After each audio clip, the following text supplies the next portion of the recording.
ہماری بہت ساری مجبوریاں ہیں، ثواب، برکت، یا حصول ثواب یا ایصال ثواب۔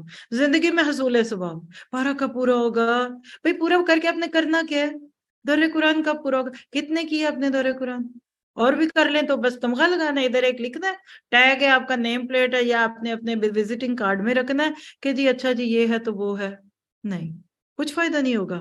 رسم ہے یہ صرف ایک نام کی بات ہے۔ آپ کا دل نہ بدلے تو آپ کو کیا ملا؟ تو اصل کام کرتے رہیے، دل پہ لکھ لیں۔ اور اگر آپ کو کبھی بھی اللہ نے کسی ٹیم کا حصہ بنایا ہوا ہے، آپ کو اللہ نے کوئی ایک آرگنائزیشن دے دی ہے، کوئی ایک لیڈر، کوئی ایک مینٹور دے دیا ہے، تو اس میں اپنی جگہ نہ چھوڑیے کبھی۔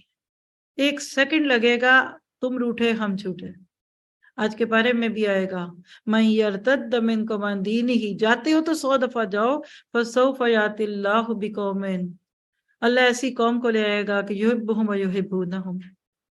ہم نے نا اصل میں قرآن کو اسپرچولی پڑھا بھی نہیں ہے، تو اختلاف رائے لازم ہے، ہوگا، رہے گا، اور جو بھی اجتماعی کام کرے گا اس کی سب سے بڑی رکاوٹ اختلاف ہے۔ صحابہ کرام کو اللہ کے خوف نے اتنا بے نفس بنا دیا تھا کہ اختلافات سے بلند ہو کر اپنی ذمہ داریوں کو پورا کرنے میں لگے رہتے تھے۔ اللہ کے نبی کے زمانے میں انہوں نے عرب اور اس کے ارد گرد جب اسلام کی دعوت پہنچائی، آپ کی وفات کے بعد نہ کسی کو مال کی فکر رہی، نہ جاہ کی فکر رہی، ہمیں کیا ملے گا، ہمارا بھی تو کچھ حصہ ہونا چاہیے۔ ہر صحابی ایسے پھیلا، ملکوں میں پھیل گئے۔ ہر صحابی کا گھر اس دور میں ایک چھوٹا سا مدرسہ بنا ہوا تھا، جہاں وہ صرف اللہ کی رضا کے لیے لوگوں کو عربی سکھاتے، قرآن سنت کرتے۔ اب دیکھیے جو لوگ لڑتے تھے نا، وارئرز، جیسے خالد بن ولید اور علی جیسے لوگ، وہ جنگ میں ملک فتح کرتے، وہ ہٹ جاتے، باقی ساری علمی شخصیات اس ملک میں جا کر لوگوں کو الف با تا، حروف تہجی سکھانا شروع ہوتی، کیونکہ اجمی علاقے تھے، رومنز تھے۔